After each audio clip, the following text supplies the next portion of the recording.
welcome to the Toastmasters Podcast, the official podcast of Toastmasters International. Hello, everybody. This is Greg Gazin. Have you ever looked at your photos and said to yourself, "Oh, I wish I had a chance to take that shot again"? Sometimes we never get that extra second to capture that special moment or a second chance to make that first impression. We can't rewind unless, of course, we have a time machine, but we can learn ways to help make those pics the best they can be. Fortunately, today we have two very talented individuals here from Toastmasters International headquarters to help us do that. Bambi is the graphic designer and event photographer at Toastmasters International. She collaborates with Blake Carver on photo and product shoots and is the lead photographer at the International Convention and other events. Bambi also supports digital marketing campaigns and contributes to Toastmaster magazine. She is a graduate from the University of Northern Colorado and brings experience from the design industry, including a background in wedding and portrait photography. These are what helps shape her creative approach and visual storytelling at Toastmasters International. Blake Carver is the Senior Video Production Specialist at Toastmasters International, where he oversees and produces all of the organization's video content. Blake is also a graduate of the Los Angeles Recording School in Hollywood, California, where he began in audio engineering before shifting to video production, building 19 years of experience as a videographer, editor, and photographer. Blake also handles photography, including presidential portraits and product shots, alongside his colleague Bambi. With a unique blend of technical skill and creative vision, Blake brings Toastmasters stories to life across multiple media. Blake and Bambi are also the authors of the article, How to Take Great Photos, the Do's and Don'ts for Making Your Pictures the Best They Can Be, featured in the June 2025 issue of the Toastmaster magazine. Coming to us today from Toastmasters headquarters in Englewood, Colorado, just south of Denver, Bambi and Blake Carver, welcome to the Toastmasters podcast. Thank you, Greg. Thanks for having us. It's an honor. I'm excited. It's an honor for me because it's rare that we get to speak with the folks behind the scenes at headquarters who create all that magic for us. And I know for myself, I'm always in awe of the visual materials that you create, because I know when I'm producing material or creating material, I'm so happy that we have stock photography and photos, etc. And of course, the magazines just look great. Well, thank you. Yeah. Oh, thank you. I'm not sure if you realize, but both of you have the same initials, BC. I didn't realize that, but now I do. That's I call that behind the camera, BC. There you go. So, of course, we've had your little bio, and we'd also like for listeners to get to know you just a little bit better, perhaps hear a little bit what you do. To start off, maybe Bambi, what do you love about what you do? And perhaps maybe you can describe a memorable project that you worked on, or maybe something that you're working on. That's a great question. Thank you, Greg. You know, my time here has been so amazing and getting to work with really amazing people. And honestly, my favorite part is working the convention, taking the event photography there and meeting all kinds of people, all kinds of Toastmasters members, and hearing their perspective on the organization itself. And it's really rewarding. And every year I come back and I feel my cup is full.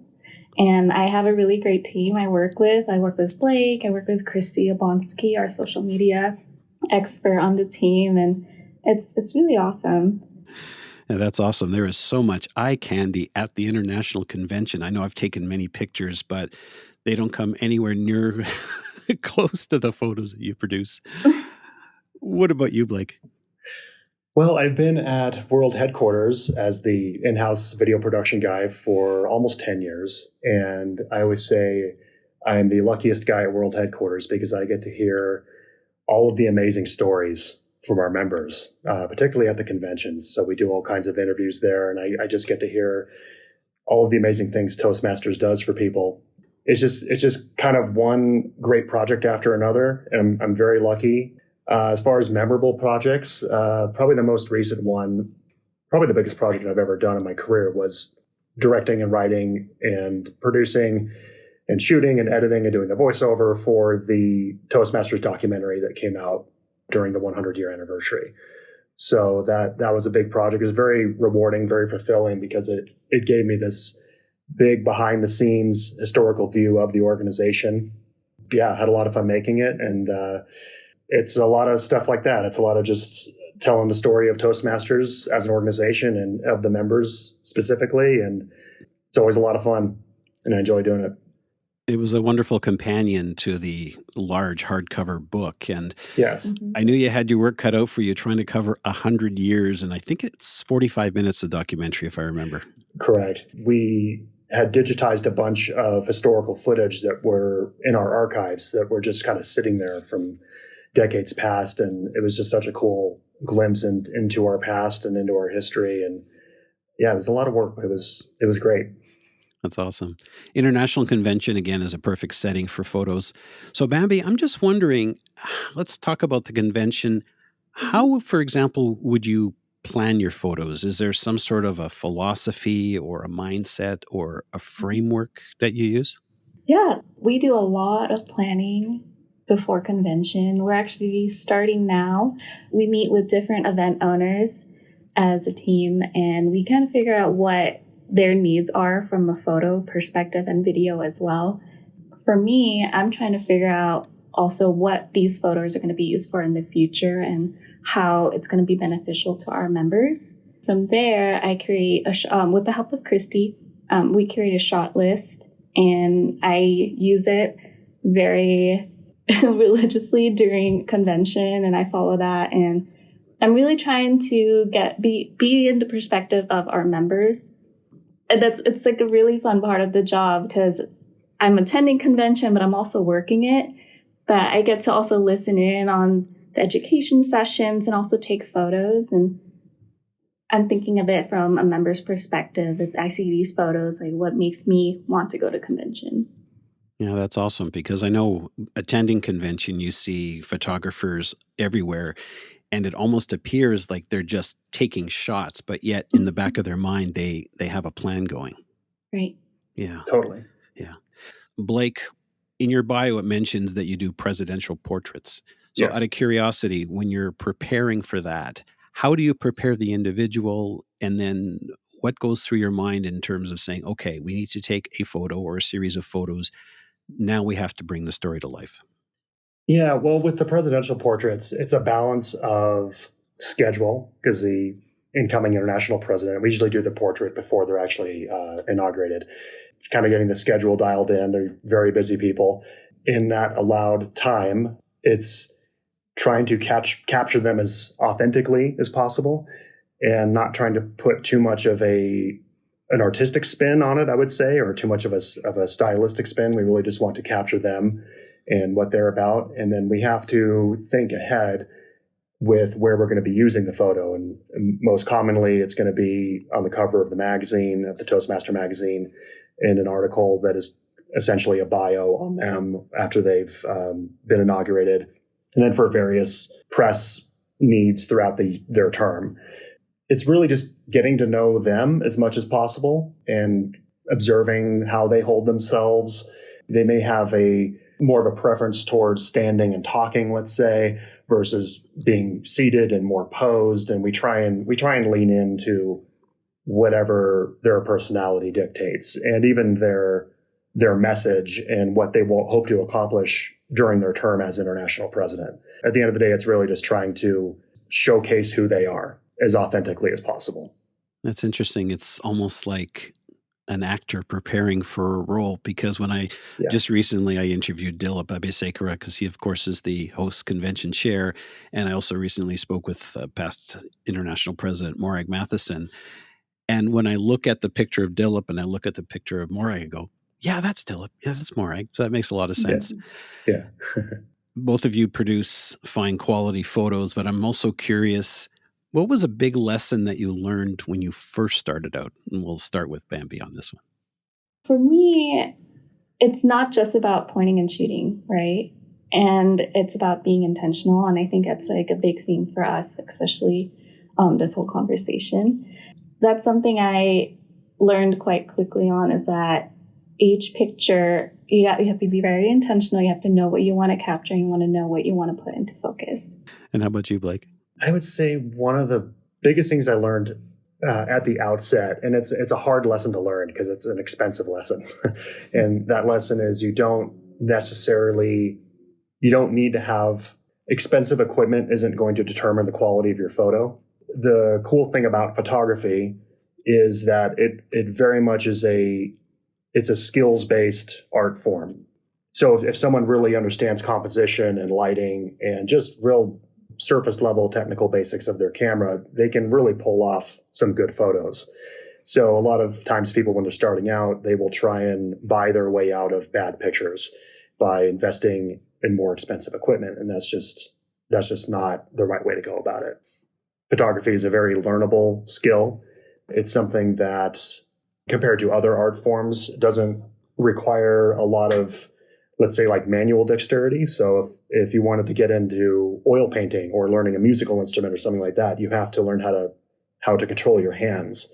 One of the biggest differences with photography and other art forms is you really just have this camera, which is a very ergonomically designed tool. It's all there. It's just pressing buttons and moving focus rings. It's something most people will be able to do. You then just have to learn the skills and learn sort of some high level concepts surrounding composition and surrounding lighting. And so it's very learnable. That's something that real early on when I started out, you're trying to solve the problem of maybe a not so great picture.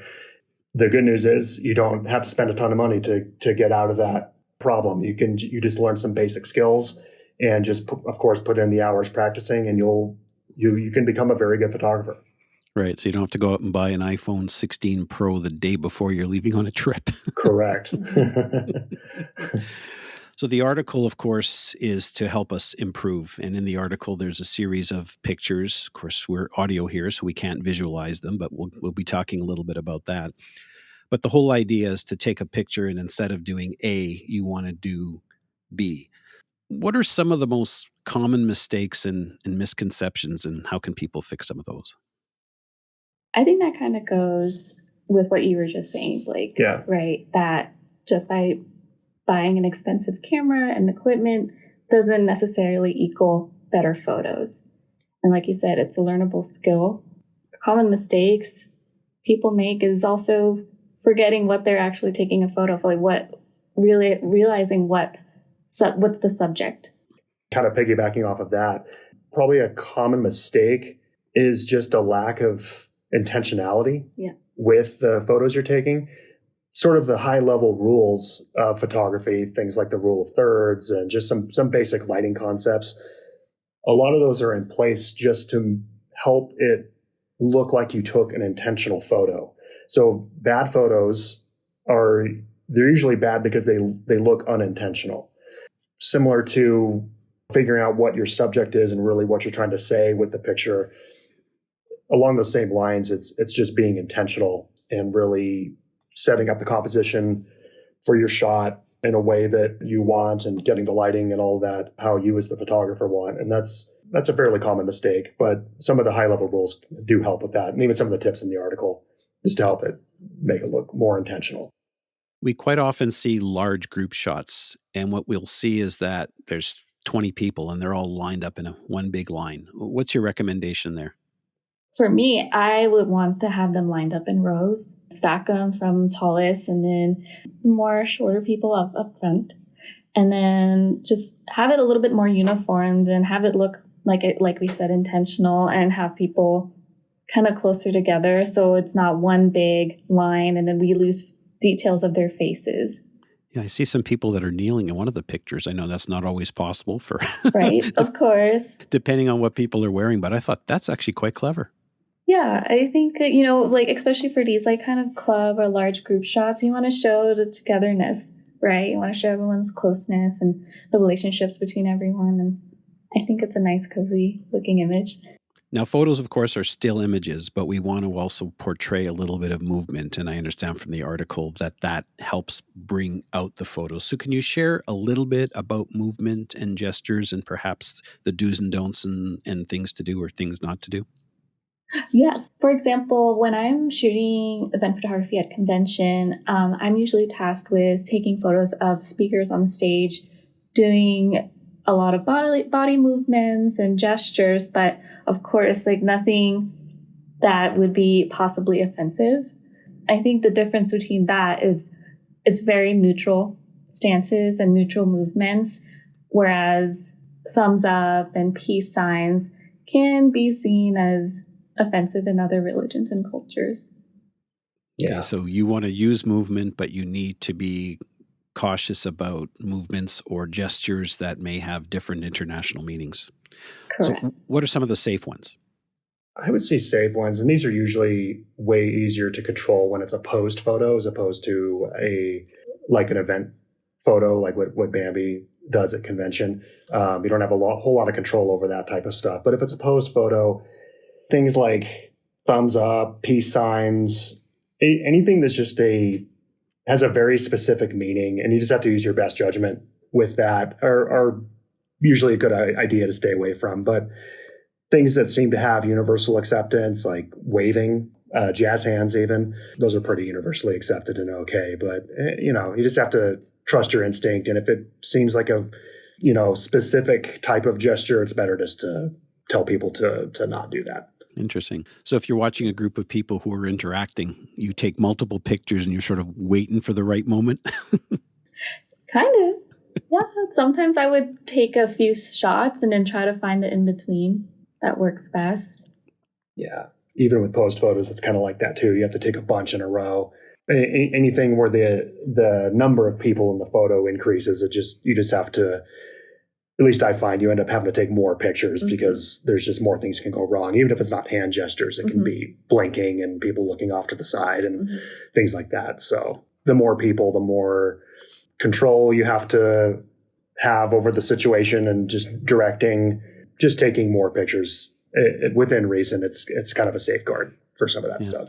I was thinking like the digital age right now, that's the best part about it. You can take as much as you want. But if we were in like the film, like photography era, then it'd be a little bit harder. Yeah, totally.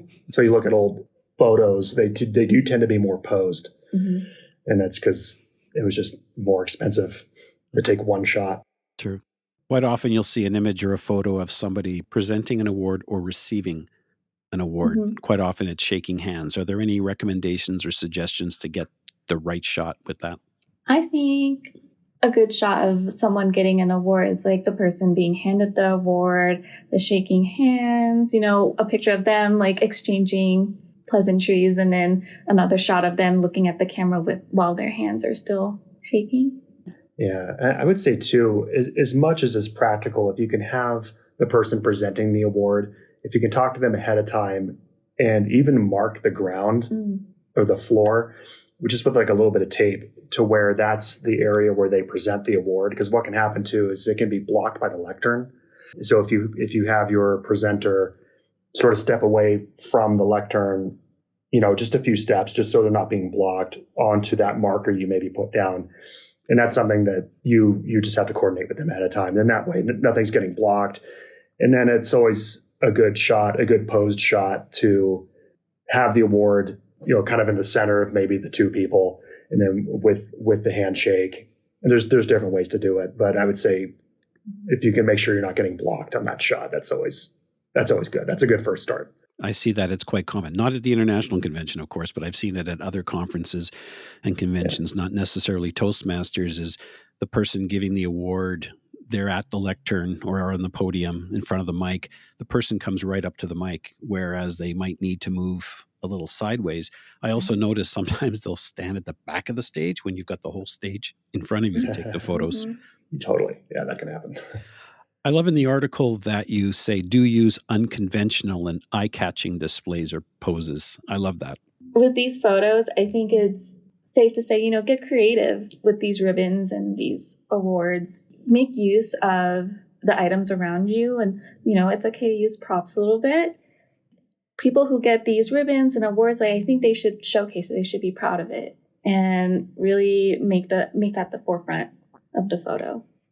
Yeah, that makes a lot of sense. The image in the article of a gentleman who gets the Best Speaker Award, the little ribbon is up front and center, and you see his hands that are big, and he's a little in the background, but you can tell he's excited that he got it. Yeah. Totally. Yeah. And it's a good way to photograph things that might otherwise be difficult to capture. Because like you look at that Best Speaker ribbon, I mean, the ribbon itself isn't very big. So if you're just holding that, especially towards the back of the stage or the speaking area, you're not really even going to know what the award is or what's even happening. Creatively, on this one, you just force it right to the front of the frame or right to the front of the composition, and you can still see he's excited to have the award, and it communicates everything that needs to. Yeah. I mean, this is the after shot. The first shot probably would have been of him accepting the award from whoever is giving it to him, but this one actually has more impact. Yeah. Let's talk a little bit about backgrounds. We find often that the backgrounds have to be photoshopped, if you will. Yeah. The safest backgrounds are going to be probably the most neutral, just nothing that is super specific to maybe the location. Like if you were at a restaurant, you wouldn't maybe necessarily want a big restaurant logo in the background and that kind of thing. But neutral's always safest and uncluttered, presentable looking. It kind of goes back to making it look intentional. Like if you can make the background at least look somewhat well put together and intentional, then that helps. But then probably a big one for backgrounds is, at least for me, when it comes to lighting, is just make sure you're not capturing your subjects with their backs to a big window. So if you have a lot of times you'll go into a building, and if you have big, beautiful windows, those are great, but don't have those be your background, because your subjects are just going to be all backlit, and you're not going to be able to see them really. Probably neutral is safest, but if it's something specific that you want to capture of the background, so for in some of the examples, we have it in our Smedley Museum here at World Headquarters, then just try and incorporate it. So in those photos you see, like in the selfies they took, there's a picture of Ralph Smedley in the background, and they're including that in it. And it's a very intentional move. It's kind of another thing of just using your best judgment in the situation. Like neutral safest, probably especially for big group shots. But if you're in somewhere that you want to capture that is kind of a memorable place for you, then just try and incorporate it in a tasteful and intentional way as possible. Yeah, selfies. That's a good topic. Let's talk a little bit about that. You mentioned intentional background. I see the picture in the article of Dr. Ralph Smedley, which is a great shot with the Legacy Toastmasters logo. Tell us a little bit about taking those selfies. I think for selfies, the best way to take them is by using your outside arm. So the person on the outside of the group, take it with your outside arm and having the shutter button closest to you. Yeah, that makes a lot of sense. Yeah. If you're left-handed, you want to stay on the left side. And if you're right-handed, you want to move to the right side. Yeah, exactly. And I would say, too, another tip with that is have everybody in the picture looking at the camera, at the actual lens of assuming it's a smartphone. Mm-hmm. What can happen a lot of times is people will look at the image on the screen or worse, at your thumb, at the person's thumb on the button, and then their eye line, it looks a little off. If you can just sort of direct everybody as best as possible just to look at the camera itself, the actual lens, it's going to look much more personal and much more engaging. If you can get a relatively tall person, and angle the camera or kind of have them with their arm outstretched, holding the camera at a bit of a downward angle, as opposed to an angle looking up at people. People tend to photograph a little better when they're looking up at something. So that's another tip for that, to make those look a little better. I also noticed that they're not in a line. Are the rules different for selfies than just taking the regular group shots? I feel like with selfies, they're pretty informal to begin with. If you want to stay in a line, stay in a line. But if you want to get close, I think that's fine too. I don't think some of these rules could be super hard and fast. The intention is you want to capture all the people in the photo. So it makes sense that they're a little bit grouped together, but sometimes they work well in the line too. Excellent. Yeah, and for informal photos, you kind of just do what you have to do. Yeah. And just, you're just trying to get people's faces seen clearly and everybody represented in the photo. And so some of the rules can be broken in those cases. Any suggestions for taking photos, perhaps in a situation where you can't use a flash and your lighting is not ideal? My first thought was, can you go outside? And if it's light out, definitely go outside. Yeah, exactly. Some of the best lighting you're going to encounter is going to be natural sunlight. Ideally, if it's overcast, then it's even better. Bonus points if it's overcast, but if not, then you can still make it work. If you have windows, they don't even have to be huge windows, just something that's letting in a lot of light. That's an amazing light source. Stuff usually looks better lit by sunlight anyway. But if you have a flash kit this gets a little tricky with selfies. Yeah, if you have a flash kit, it's great, but I wouldn't say it's a necessity. Short of going outside or using a big window, just try and flip on as many lights as you can. If you're in a room, like if your club meets in kind of like a meeting room at an office building, let's say, just try to have all the lights on as best as possible. Most modern cameras, especially the cameras built into your smartphone, or do a pretty good job of auto exposure. You want to help out that feature as much as possible by just throwing as much light as possible in the environment onto your subjects. Mm-hmm. Okay, so you say the light shouldn't be behind the subject. Where's the ideal positioning for the light? Is it above? Is it in front? Is it on the side? Where is the ideal position for lighting? Definitely in front. Bonus points if it's in front and above. Mm-hmm. And even more bonus points if it's in front and above. It's maybe slightly off to one side, but that's probably asking too much. But for sure in front, and especially if you're shooting something that's very rapid fire, if it's a high action kind of day and you're just trying to get the pictures, and just focus on just that first one of just making sure the light is in front of them and not behind them. That'll do most of the heavy lifting. I find often that either we're not smiling or our eyes end up being closed. And in the article, you have this really neat tip that I'd never heard of. You want to share that with us? For this one, if it's a big group, I like to tell people to shut their eyes and then on the count of 3, open them. And then that's when I take the shot. And that can ensure that 99% of the time, everyone's eyes will be open for the photo. That's brilliant. It's something you never think about. That helps with outdoor shots too, particularly if it's a really harsh sunny day. If you just get everyone to kind of close their eyes and then pop them open right when you tell them to, that's going to keep them from kind of chronically squinting throughout all the photos. I was taking some shots yesterday, and I know we're going to get to that shortly, and it was in direct sunlight. The sunlight was there. Mm-hmm. Well, the sun was everywhere, and I'm trying to keep my eyes open, and they're just watering all over the place. And I forgot this tip. I read it, and I forgot about it. In the article, it shows different perspectives. So if we're talking, for example, for your club PR, and you have an opportunity to take multiple shots. So you say, well, you can either focus on the audience or you can focus on the speaker. But sometimes you can only use one picture and you want to capture both. Is there a best way to do that? Yeah. A trick that I like to use to capture both the speaker and the audience is something I like to do during convention is I try to sneak onto the stage while the speaker is speaking on stage. And I try to capture a side shot of them speaking, facing the audience. And that's a pretty good shot. We kind of like to use sort of magazine. Another one that I try to get is directly behind the speaker themselves. So then you see the back of them, hopefully doing a really cool gesture or having their arms out. Even better if that you can see their audience and the audience's reaction as well. Oh, interesting. So it's not a concern not seeing the speaker's face as much? Sometimes. It's all about the intention. For example, I would use that photo for an article about talking about audience reactions or just reactions in general, or emotional intelligence would be a good one.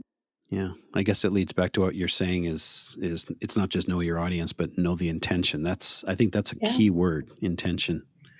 Yeah, having as much as is practical, having a shot list going into any kind of project is really helpful. There's no photography project too small, I think, that won't benefit from a shot list. Okay. And that kind of sets you up for how to actually compose your shots and light them and all of that. Now, I know there's many different phones on the market, but perhaps is there one or two basic tips or basic settings that you could use that are pretty universal for a phone? I would say most phones have focus lock capability and even exposure lock capability. So it's really just tapping and holding on a certain subject in your photo, and then it'll lock the focus onto that instead of the autofocus kind of not knowing what to grab in the photo. It just directs it to where you're tapping and holding. So most phones have that. That's quite handy. Even the auto exposure one is pretty handy too, because sometimes there's situations where you do have a bright light source either off to the side or kind of behind your subjects, and you can't, just the circumstances dictate you can't really get out of it the auto exposure will try and expose or split the difference between the foreground and the background. But if you can tap and hold on your subjects and have those be what your camera is exposing for, and then the background just gets blown out, then that's fine. But that's a handy way to do that. The tap and hold features, they're pretty universal, but it's just sort of a way to direct the camera to do what you want it to do. I have another tip that I just thought of, but something I figured out over the weekend is if you're editing a photo using the editing features on your phone. So for example, if you're using Apple and you're using the Photos app, there's some limited features where you can edit the photo a little bit. You can actually copy those edits and then paste it into like another photo. Oh yeah, cool. Within the same series, so then they all look uniform. I've been using an iPhone for years. I never knew that. Thank you for that. Oh yeah. I think it's a newer feature, but it's been my favorite. Awesome. Yeah. Wipe the lens off. Yeah. I have to tell my parents that all the time. Yeah. It's in your pocket all day or your purse or whatever, and your lens is likely to be dirty. So just wipe it off it doesn't have to be anything fancy, just on your shirt. Just kind of buff it out. Both the front facing camera and the rear facing camera. Like just go ahead and do both. One neat image in the article is a picture of a shot that's taken through fingers. I thought that was actually quite clever. Sometimes when you don't even have props, you just have your bodies, right? So you just use your hands to frame the photo as an extra way to really have fun with the image and show a little bit more personality in the photo. Yeah. Nice. One of the things I love about photography is there's so many things in your environment that will improve the photo just through framing. So similar to this one where, they're kind of making the frame with their hands, and it's a cool creative way to do it. You never know what is even in your background that you could use as kind of a frame to sort of frame around your subject. So there could be a cool looking arched doorway, an entrance into a building. There could be even a tree with a big limb kind of hanging over and kind of curling around that you can sort of get people placed in the image to where there's this neat framing happening. There's all kinds of things in the environment that you can get creative with. Most people don't notice until you're going to take pictures. It's like, oh yeah, that thing's pretty cool. That would look good if some people were kind of maybe around that or placed underneath it or whatever. Awesome. Folks, if you've taken away some golden nuggets from this, I encourage you to share this episode with your friends and family. You can find the Toastmasters podcast at toastmasterspodcast.com, toastmasters.org, Apple, Spotify, and anywhere you get your podcasts. I also encourage you to check out Blake and Bambi's article, How to Take Great Photos, the Do's and Don'ts for Making Your Pictures the Best They Can Be, in the June 2025 issue of the Toastmaster magazine. And if you feel so inclined, you can catch Greg on the hot seat where Blake and Bambi evaluate some of Greg's photos he took just the previous day in Drumheller, Alberta, the land of the Badlands and the dinosaur. Well, Blake and Bambi, this has been absolutely eye-opening, literally, and I think I'm going to do better at taking photos in the future. If you could perhaps leave us with a couple of words of wisdom and perhaps a couple of pro tips that can help us take better pictures, that would be awesome.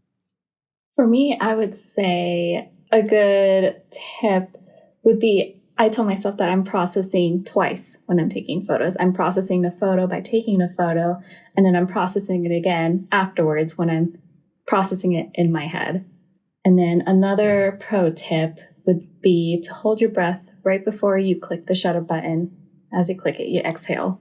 So you make sure you get a perfect shot in focus. Nice.